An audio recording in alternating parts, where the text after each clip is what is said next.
Hi everyone, this is Rinsi from Groww Malayalam channel. ഞാൻ നിങ്ങളോട് ഒരു ചോദ്യം ചോദിക്കട്ടെ.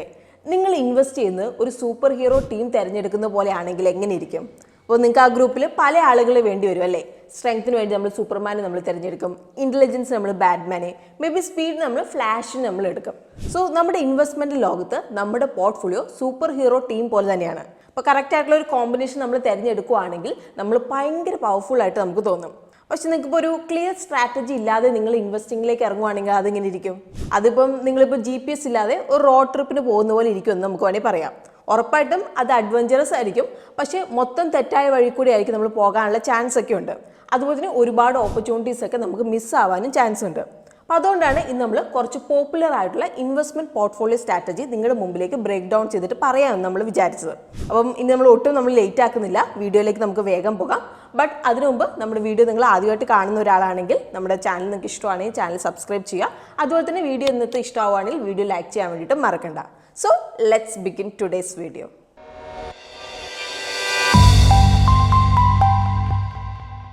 നമ്മുടെ ഇന്നത്തെ മെയിൻ ടോപ്പിക്കിലേക്ക് പോകും മുമ്പ് ഇൻവെസ്റ്റിംഗിലെ ഫണ്ടമെന്റൽ പ്രിൻസിപ്പിൾസ് നിങ്ങളോടൊന്ന് ഷോർട്ടായിട്ട് പറഞ്ഞു തരാം ആദ്യം.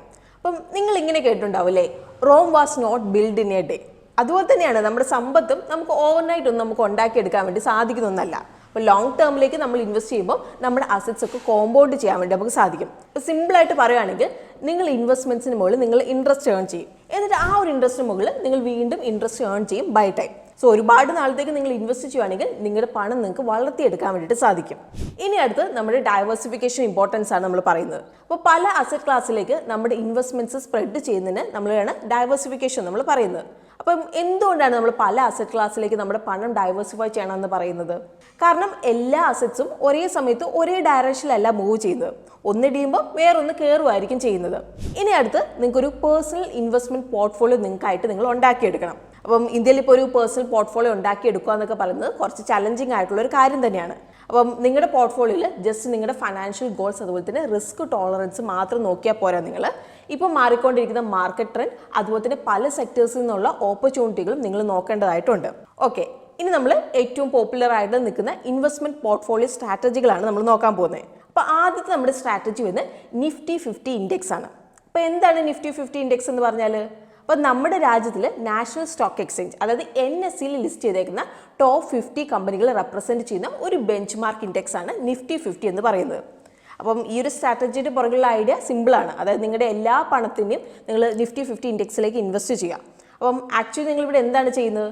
ഇന്ത്യയിലെ ടോപ്പ് 50 കമ്പനികളുടെ പെർഫോമൻസ് ആണ് നിങ്ങളിവിടെ ക്യാപ്ചർ ചെയ്യുന്നത്. നിങ്ങളിപ്പം ചിന്തിക്കുന്നുണ്ടാവില്ലേ ഇത് ഇത്രയ്ക്ക് സിമ്പിൾ ആണോ എന്നുള്ളത്? യെസ്, ഇത് സിമ്പിളാണ്. അതുപോലെ തന്നെ ഇതിൻ്റെ ഉള്ളിലുള്ള കുറച്ച് മെറിറ്റ്സും കൂടിയുണ്ട്. അപ്പോൾ ആദ്യത്തെ കാര്യം, ഇത് കോസ്റ്റ് എഫിഷ്യൻ്റ് ആണ് എന്നുള്ളതാണ്. കാരണം ഇവിടെ നമ്മൾ പല ഫണ്ട്സിലേക്ക് നമ്മൾ ബാലൻസ് ചെയ്യേണ്ട ആവശ്യമില്ല. അപ്പോൾ അതുകൊണ്ട് തന്നെ ഫീസ് നമുക്ക് ഇവിടെ കുറവാണ്. ഇനി രണ്ടാമത്തെ കാര്യം, നിങ്ങളുടെ റിസ്ക് നിങ്ങൾക്ക് ഇന്ത്യയിലെ ടോപ്പ് 50 കമ്പനികൾക്ക് നിങ്ങൾ സ്പ്രെഡ് ചെയ്യുന്നത്. അപ്പോൾ അതുകൊണ്ട് തന്നെ ഒരു ഫണ്ടിൽ തന്നെ നിങ്ങൾക്ക് ഒരുപാട് ഡൈവേഴ്സിഫിക്കേഷൻ അത് കാരണമാക്കുന്നുണ്ട്. പക്ഷേ എല്ലാ ഇൻവെസ്റ്റ്മെൻറ്റ് സ്ട്രാറ്റജിനെ പോലെ തന്നെ ഇതിനും ഡ്രോബാക്സും ഉണ്ട്. ഇപ്പോൾ ഒരു മെയിൻ ഡ്രോബാക്ക് വരുന്നത് മിഡ് ക്യാപ്പ് അതുപോലെ തന്നെ സ്മോൾ ക്യാപ്പ് സ്റ്റോക്സിലേക്കുള്ള എക്സ്പോഷർ നമുക്ക് ലഭിക്കുന്നില്ല.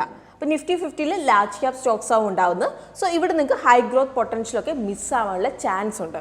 ഇനി നമ്മുടെ അടുത്ത സ്ട്രാറ്റജി എന്ന് പറയുന്നത് നിഫ്റ്റി 50+ കോർപ്പറേറ്റ് ബോൺസ് ആണ്. അപ്പോൾ കമ്പനികൾ ക്യാപിറ്റൽ റേസ് ചെയ്യാൻ വേണ്ടി ഇഷ്യൂ ചെയ്യുന്ന ഡെറ്റ് സെക്യൂരിറ്റീസ് ആണ് ഈ കോർപ്പറേറ്റ് ബോൺസ് എന്ന് പറയുന്നത്.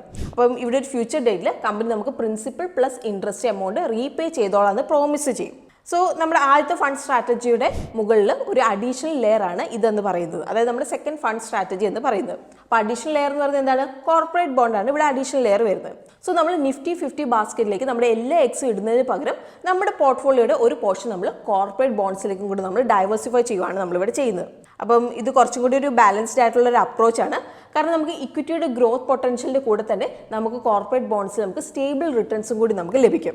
ഈവൻ നമ്മുടെ ഇൻവെസ്റ്റ്മെന്റ് ഗുരുവായ വാരൻ ബഫറ്റിന് ഈ ഒരു സ്ട്രാറ്റജിയുടെ വേറൊരു വേരിയന്റ് ഉണ്ടായിരുന്നു, 90-10 ഇൻവെസ്റ്റ്മെന്റ് സ്ട്രാറ്റജി. അപ്പോൾ അദ്ദേഹത്തിന്റെ താല്പര്യത്തിൽ പോർട്ട്ഫോളിയോയുടെ 90% allocation low cost S&P 500 index ഫണ്ടിലേക്ക് അലോക്കേറ്റ് ചെയ്തിരുന്നത്. പിന്നെ ഭാര്യയുടെ വിശ്വാസത്തിന് ഒരു 10% ഷോർട്ട് ടേം ഗവൺമെന്റ് ബോൺസിലേക്ക് അലോക്കേറ്റ് ചെയ്തിരുന്നു. സോ ഗ്രോത്തിന്റെയും സ്റ്റെബിലിറ്റിയുടെ ഒരു മിക്സ് ആണ് ഇവിടെ വരുന്നത് അല്ലേ? ഇനി നമ്മുടെ അടുത്ത ഫണ്ട് പോർട്ട്ഫോളിയോ വരുന്നത് Nifty 50+ mid cap 100+ corporate bones.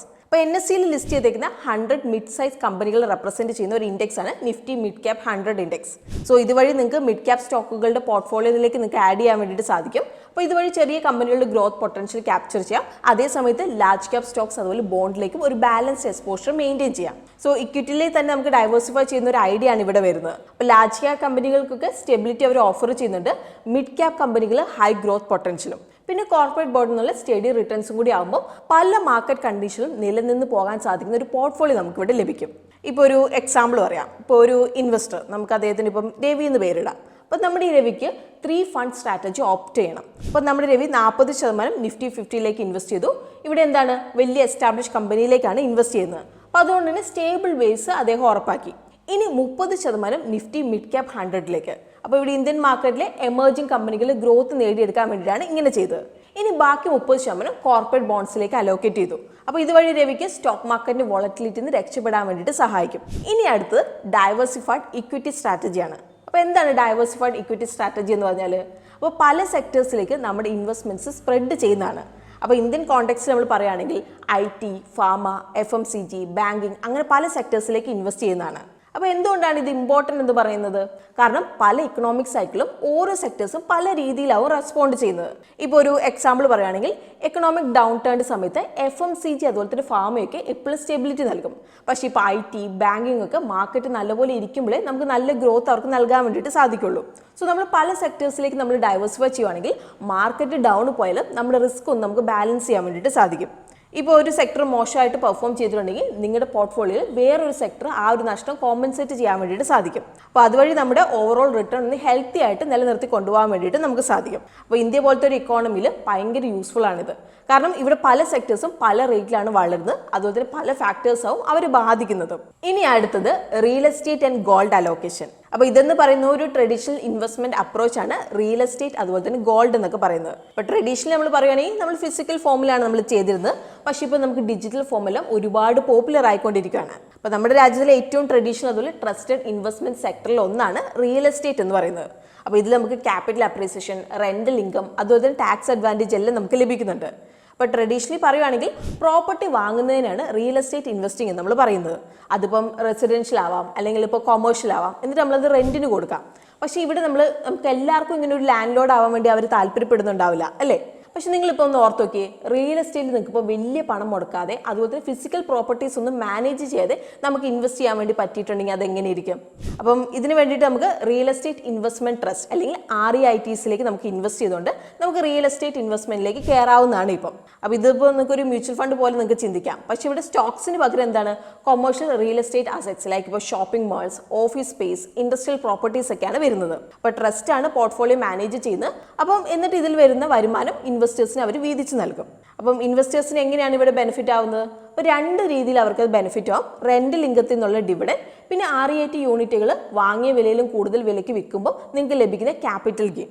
പിന്നെ ഏതൊരു ഇൻവെസ്റ്റ്മെന്റ് പോലെ തന്നെ ഇതിനും അതിൻ്റെതായ റിസ്കുകളുണ്ട്, ഇൻക്ലൂഡിംഗ് മാർക്കറ്റ് വോളറ്റിലിറ്റി. ഇപ്പം ഈ ഇടയ്ക്ക് വന്ന റെഗുലാറ്ററി ചേഞ്ചസ് വഴി REITസിലെ മിനിമം ഇൻവെസ്റ്റ്മെന്റ് എമൗണ്ട് നല്ല രീതിയിൽ കുറഞ്ഞിട്ടുണ്ട്. ഇപ്പോൾ അറൗണ്ട് 50,000 രൂപയിൽ നിന്ന് ജസ്റ്റ് 10,000 മുതൽ 15,000 രൂപയിലേക്ക്. അത് മാത്രമല്ല, റിയൽ എസ്റ്റേറ്റ് ഇൻവെസ്റ്റിംഗിലേക്ക് ഇൻവോൾവ് ആവാൻ നമുക്ക് വേറെ വഴികളുണ്ട്. ഇപ്പം പറയുവാണെങ്കിൽ real estate mutual fund focus ചെയ്യുന്നത് സ്പെഷ്യലി റിയൽ എസ്റ്റേറ്റ് സ്റ്റോക്സിലേക്കാണ്. അതേസമയത്ത് റിയൽ എസ്റ്റേറ്റ് ക്രൗഡ് ഫണ്ടിംഗ് പ്ലാറ്റ്ഫോമിൽ നിങ്ങൾക്ക് ബാക്കിയുള്ള ഇൻവെസ്റ്റേഴ്സിന്റെ കൂടെ ഫണ്ട് പൂൾ ചെയ്തുകൊണ്ട് സ്പെസിഫിക് പ്രോജക്റ്റിലേക്ക് പിന്തുണ നൽകാൻ വേണ്ടിയിട്ട് അനുവദിക്കുന്നുണ്ട്. അപ്പം നിങ്ങൾക്ക് വേണമെങ്കിൽ ഇക്വിറ്റി ക്രൗഡ് ഫണ്ടിംഗ് അല്ലെങ്കിൽ ഡെറ്റ് ക്രൗഡ് ഫണ്ടിംഗ് നിങ്ങൾക്ക് തിരഞ്ഞെടുക്കാം. അപ്പം ഇക്വിറ്റി ക്രൗഡ് ഫണ്ടിങ്ങിൽ നിങ്ങൾ ആ ഒരു പ്രോപ്പർട്ടിയുടെ സ്റ്റേക്ക് നിങ്ങൾക്ക് ഓൺ ചെയ്യും. അതേസമയത്ത് ഡെറ്റ് ക്രൗഡ് ഫണ്ടിംഗ് എന്ന് പറഞ്ഞിട്ടുണ്ടെങ്കിൽ പ്രോപ്പർട്ടിക്കുള്ള ലോൺ പോലെയാണ്. അത് വർക്ക് ചെയ്യുന്ന അങ്ങനെയാണ്, ഇൻട്രസ്റ്റ് പേയ്മെന്റോടെയാണ് വരുന്നത്.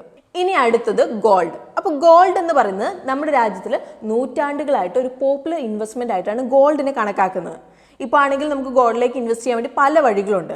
സോ നമുക്ക് അത് ഏതൊക്കെയാണ് എന്നുള്ളത് നമുക്ക് നോക്കാം. അപ്പോൾ ആദ്യത്തെ ക്ലാസിക് ഫോം, അതായത് ഗോൾഡ് ജ്വല്ലറി. അപ്പോൾ നമ്മൾ കൂടുതൽ ആൾക്കാർ ഇതൊരു ആക്സസറി ആയിട്ടാവും ചിന്തിക്കുന്നത്, പക്ഷെ ഇതൊരു ഇൻവെസ്റ്റ്മെന്റ് കൂടിയാണ്. പക്ഷേ ഇവിടെ കുറച്ച് എക്സ്ട്രാ കോസ്റ്റ് വരുന്നുണ്ട്, ലൈക്ക് ഇപ്പോൾ മേക്കിംഗ് ചാർജ് ഒക്കെ.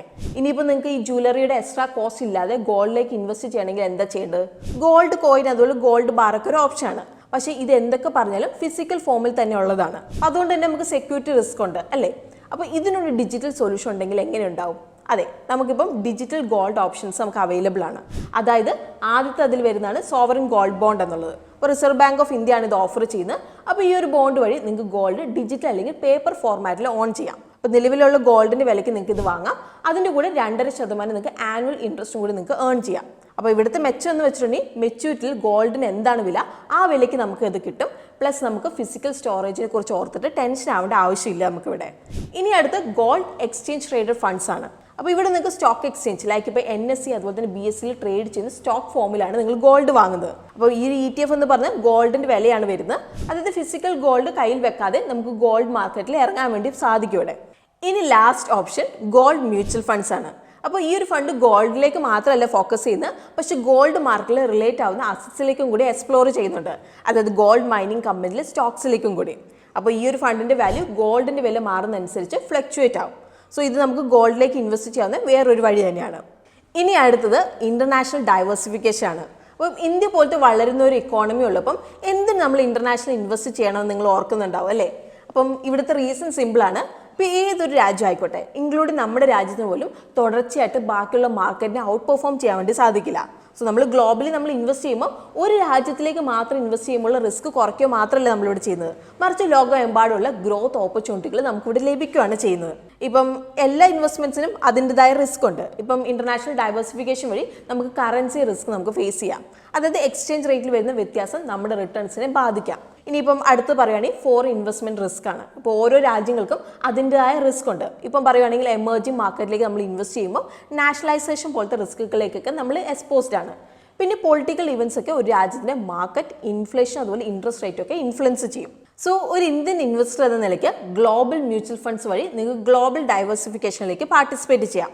അപ്പോൾ ഈ ഒരു ഫണ്ടിൽ പലതരത്തിലുള്ള ഇന്റർനാഷണൽ കമ്പനിയിലേക്ക് ഇൻവെസ്റ്റ് ചെയ്യുന്നുണ്ട്. അതുപോലെ തന്നെ നിങ്ങൾക്ക് എളുപ്പത്തിൽ നിങ്ങളുടെ പോർട്ട്ഫോളിയോയിലേക്ക് ഗ്ലോബൽ ഡയമെൻഷൻസ് കൊണ്ടുവരാൻ വേണ്ടി സാധിക്കും. അപ്പോൾ നമ്മൾ ലോകത്തിലെ പലയിടത്തു നിന്നുള്ള സ്റ്റോക്സ് നമ്മൾ ആഡ് ചെയ്യുമ്പോൾ ഈ ഒരു ഫണ്ട് ഓരോ രാജ്യത്തിന് ഇക്കണോമിക് ഫ്ലക്ച്വേഷൻ റിസ്ക് കുറയ്ക്കാൻ വേണ്ടിയിട്ട് സാധിക്കും. അപ്പം ഫോറിൻ കറൻസിയിലേക്ക് എക്സ്പോഷർ നൽകുന്നുണ്ട്. സോ റുപ്പി വാല്യൂ ഡിപ്രീഷിയേറ്റ് ചെയ്താൽ ഇത് ബെനിഫിഷ്യൽ ആണ്. അപ്പോൾ നമ്മൾ ഡയറക്റ്റ് ഫോറിൻ സ്റ്റോക്ക് മാർക്കറ്റിലേക്ക് ഇൻവെസ്റ്റ് ചെയ്യുന്നതിന് റിസ്ക് ഇവിടെ ഇല്ല. കാരണം പ്രൊഫഷണൽ ഫണ്ട് മാനേജേഴ്സ് ആണ് ഇതൊക്കെ മാനേജ് ചെയ്യുന്നത്. ഇപ്പം നിങ്ങൾ സ്ക്രീനിൽ നോക്കിയിട്ടുണ്ടെങ്കിൽ നിങ്ങൾക്ക് കുറച്ച് ഗ്ലോബൽ മ്യൂച്വൽ ഫണ്ട്സിൻ്റെ എക്സാമ്പിൾസ് കാണാം. അപ്പം ഇത് ജസ്റ്റ് എക്സാമ്പിൾ കാണിച്ചതാണ്, ഇൻവെസ്റ്റ്മെൻറ്റ് റെക്കമെൻഡേഷൻ അല്ല എന്നുള്ളത് നിങ്ങൾ മനസ്സിലാക്കുക. ഇനി അടുത്തത് കോപ്പി കാറ്റ് പോർട്ട്ഫോളിയോസ്. അപ്പോൾ നമ്മൾ മിക്ക ആൾക്കാരും നമ്മൾ കണ്ട് ഇഷ്ടപ്പെടുന്ന കാര്യങ്ങളൊക്കെ നമ്മൾ ഇമിറ്റേറ്റ് ചെയ്യാറുണ്ട് അല്ലേ? ഇൻക്ലൂഡിങ് ഇൻവെസ്റ്റിംഗ് ഫീൽഡിലും അങ്ങനെ തന്നെയാണ്. ഇപ്പോൾ ഒരു സക്സസ്ഫുൾ ഇൻവെസ്റ്ററിനെ നമ്മൾ ശ്രദ്ധിക്കുന്ന വഴി നമുക്ക് കുറച്ച് ഐഡിയ നമുക്ക് കിട്ടും. അതുപോലെ തന്നെ ഈ ഒരു എക്സ്പീരിയൻസ് ഇൻവെസ്റ്റേഴ്സ് വരുത്തിയ മിസ്റ്റേക്സ് നമുക്ക് ഒഴിവാക്കാൻ വേണ്ടിയിട്ട് നമുക്ക് സാധിക്കും. സോ ഇതിനെയാണ് നമ്മൾ കോപ്പി കാറ്റ് ഇൻവെസ്റ്റിംഗ് എന്ന് നമ്മൾ പറയുന്നത്. അതായത് ഫേമസ് ഇൻവെസ്റ്റേഴ്സിനെ ഇൻവെസ്റ്റിംഗ് സ്ട്രാറ്റജി കോപ്പി ചെയ്യുന്നതാണിത്. അപ്പം ഇത് നമ്മുടെ സക്സസ്സിനുള്ള ചാൻസ് കൂട്ടാം, പക്ഷേ കണ്ണടച്ച് നിങ്ങളത് ഫോളോ ചെയ്യരുത് എന്നുള്ളതാണ് ഇവിടെ നിങ്ങൾ ഓർക്കണം. അങ്ങനെ ചെയ്തിട്ടുണ്ടെങ്കിൽ നിങ്ങൾക്ക് ഉദ്ദേശിച്ച ഒരു ഔട്ട്കം നിങ്ങൾക്ക് ഇവിടെ കിട്ടണമെന്നില്ല. അപ്പം ഇവിടുത്തെ മെയിൻ കാര്യം ഈ ഒരു സ്ട്രാറ്റജീൻ്റെ പുറകിലുള്ള പ്രിൻസിപ്പിൾ നമ്മൾ മനസ്സിലാക്കുന്നതാണ്. എന്നിട്ട് ഇത് നമ്മുടെ പേഴ്സണൽ സർക്കംസ്റ്റൻസ് അനുസരിച്ച് നമ്മൾ അഡാപ്റ്റ് ചെയ്യാം. ഒരു എക്സാമ്പിൾ പറയാം. ഇപ്പോൾ ഒരു ഫേമസ് ഇൻവെസ്റ്റർ പറയാണ്, ടെക്നോളജി സെക്ടർ ബൂമായിരുന്ന ആദ്യ സമയത്ത് ഞാൻ ആ ഒരു അവസരം മിസ്സാക്കിയെന്ന്. അപ്പോൾ തുടക്കത്തിൽ അദ്ദേഹത്തിന് ബിസിനസ് മോഡൽ ഫുള്ള് മനസ്സിലാക്കാൻ വേണ്ടി സാധിക്കാത്തതുകൊണ്ട് ടെക്നോളജി കമ്പനിയിലേക്ക് ഇൻവെസ്റ്റ് ചെയ്തില്ലാന്ന്. അപ്പം ചില ആളുകൾ ഇതിന് എക്സ്പീരിയൻസ് കുറവായിട്ട് കണക്കാക്കും, അല്ലെങ്കിൽ ചിലവരിത് ഓവറായിട്ട് ശ്രദ്ധിക്കുന്നതുകൊണ്ടാണെന്ന് പറയും. അപ്പം എന്നാലും നിങ്ങൾക്ക് കിട്ടുന്ന മെസ്സേജ് ഡിഫറെൻ്റ് ആയിരിക്കും. അപ്പം ഇവിടെ നിങ്ങളുടെ കംഫർട്ട് സോണിൻ്റെ പുറത്താണെങ്കിലും പ്രോമിസിങ് സെക്ടേഴ്സിലേക്ക് ഇൻവെസ്റ്റ് ചെയ്യാൻ വേണ്ടിയിട്ട് നിങ്ങൾ മടിക്കരുത്. സോ ഒരു ഇൻവെസ്റ്ററിൻ്റെ ഫെയിലിയർ അതുപോലെ തന്നെ സക്സസ് ഇത് രണ്ടും ഫ്യൂച്ചർ ഇൻവെസ്റ്റേഴ്സിന് ഒരുപാട് കാഴ്ചപ്പാട് നൽകുന്നുണ്ട്. സോ വലിയ ഫൈനാൻഷ്യൽ ഏജൻസിൻ്റെ കയ്യിൽ നിന്ന് നമ്മൾ ഇൻവെസ്റ്റ്മെൻറ്റ് സ്ട്രാറ്റജി ഫോളോ ചെയ്യുക പറഞ്ഞാൽ ഒരു particular traditional classical music master ചെയ്യുന്ന പോലെയാണെന്ന് നമുക്ക് പറയാം. അതായത് ഒരു ബേസിക് റൈറ്റ് കിട്ടുന്നതാണ് കാര്യം. അപ്പോൾ ഫണ്ടമെന്റൽസ് നമ്മൾ മാസ്റ്റർ ആയി കഴിഞ്ഞിട്ടുണ്ടെങ്കിൽ പിന്നെ നമ്മുടെ കഴിവും അറിവൊക്കെ അനുസരിച്ചിട്ട് നമുക്കത് കസ്റ്റമൈസ് ചെയ്തെടുക്കാവുന്നതാണ്. സോ സക്സസ്ഫുൾ ആയ ഇൻവെസ്റ്റേഴ്സിന് ഇൻവെസ്റ്റ്മെൻറ്റ് സ്ട്രാറ്റജീസ് നമ്മൾ കംപ്ലീറ്റ്ലി കോപ്പി ചെയ്യുന്നതിലല്ല ഇവിടെ കാര്യം. നമ്മുടെ ഫൈനാൻഷ്യൽ ഗോൾസും അതുപോലെ തന്നെ നമ്മുടെ റിസ്ക് ടോളറൻസ് ഒക്കെ നമ്മൾ മനസ്സിലാക്കുന്നതാണ് ഇവിടെ പ്രധാനമായിട്ടുള്ള കാര്യം എന്നുള്ളത് നിങ്ങൾ മനസ്സിലാക്കുക. അപ്പം ഇൻവെസ്റ്റിംഗ് എന്ന് പറഞ്ഞിട്ടുണ്ടെങ്കിൽ ബോൾഡ് ആൻഡ് കെയർഫുൾ ഇതിന് രണ്ടിൻ്റെ ഒരു ബാലൻസ് ആണ് വരുന്നത്. അപ്പോൾ നിങ്ങളുടെ ഇൻവെസ്റ്റ്മെൻറ്റ്സ് നിങ്ങൾ വിൽക്കുമ്പോൾ നല്ലപോലെ നിങ്ങൾ ചിന്തിച്ചിട്ട് നിങ്ങളൊരു പ്ലാൻ നിങ്ങൾക്ക് വേണം. അല്ലാതെ പെട്ടെന്നൊരു ടെൻഷനിലായിരിക്കരുത് നിങ്ങൾ തീരുമാനങ്ങൾ എടുക്കാൻ വേണ്ടിയിട്ട്. ഇപ്പോൾ പ്രോമിസിങ് സ്റ്റോക്സ് ഒക്കെ നിങ്ങൾ തിരഞ്ഞെടുക്കുന്നതിൽ മാത്രമല്ല, പക്ഷേ ഇക്കണോമിക് ട്രെൻഡ് മനസ്സിലാക്കുന്നതും അതുപോലെ തന്നെ നിങ്ങളുടെ റിസർച്ചിൻ്റെ മേലുള്ള വിശ്വാസമാണ് കാര്യം. സോ നമ്മുടെ ഇന്ത്യൻ മാർക്കറ്റിന് സ്യൂട്ട് ആവുന്ന പല ഇൻവെസ്റ്റ്മെൻറ്റ് പോർട്ട്ഫോളിയോ സ്ട്രാറ്റജികളാണ് ഞാൻ ഇന്ന് പറഞ്ഞത്. അപ്പം സ്മാർട്ട് ഇൻവെസ്റ്റിംഗ് എന്ന് പറഞ്ഞാൽ എന്താണ്? അപ്പോൾ ഇൻവെസ്റ്റിംഗ് സ്ട്രാറ്റജീസ് നമ്മൾ മനസ്സിലാക്കിയിട്ട് അത് നമ്മുടെ personal financial goals, risk tolerance, അതുപോലെ മാർക്കറ്റ് എൻവറോൺമെന്റ് ആയിട്ട് ചേരുമ്പോഴാണ് അതൊരു സ്മാർട്ട് ഇൻവെസ്റ്റിംഗ് എന്ന് പറയുന്നത്. സോ ഇൻവെസ്റ്റിംഗ് ലോകം എന്ന് പറയുന്ന ഒരുപാട് അവസരങ്ങളുണ്ട്, അതുപോലെ തന്നെ കോംപ്ലക്സിറ്റീസും ഉണ്ട്. അപ്പോൾ അതുകൊണ്ട് തന്നെ നിങ്ങളൊരു ഫൈനാൻഷ്യൽ അഡ്വൈസർ അല്ലെങ്കിൽ ഇൻവെസ്റ്റ്മെന്റ് പ്രൊഫഷണലിന്റെ കയ്യിൽ നിന്ന് ഗൈഡൻസ് എടുക്കുന്നത് എപ്പോഴും നല്ലതാണ്. അപ്പം നിങ്ങൾക്ക് ഇനിയിപ്പം ഇന്റർനാഷണൽ ഇൻവെസ്റ്റിങ്ങിനെ കുറിച്ചിട്ട് കൂടുതൽ അറിയാൻ വേണ്ടി താല്പര്യമുണ്ട്, നിങ്ങൾക്കൊരു വീഡിയോ വേണമെങ്കിൽ നിങ്ങൾക്ക് അത് കമന്റ്സിൽ നിങ്ങൾക്ക് പറയാം. അപ്പം ഇന്നത്തെ വീഡിയോ നിങ്ങൾക്ക് ഇഷ്ടമായിട്ടുണ്ടെന്നാണ് നമ്മൾ വിചാരിക്കുന്നത്. അങ്ങനെയെങ്കിൽ നിങ്ങൾ വീഡിയോ ലൈക്ക് ചെയ്യുക, അതുപോലെ തന്നെ നിങ്ങളുടെ ഫീഡ്ബാക്സ് നിങ്ങൾക്ക് കമന്റ് ചെയ്യാം. സോ നമുക്കൊരു പുതിയൊരു വീഡിയോ ആയിട്ട് കാണാം. അതുവരെ take care, happy investing and bye from Rincy.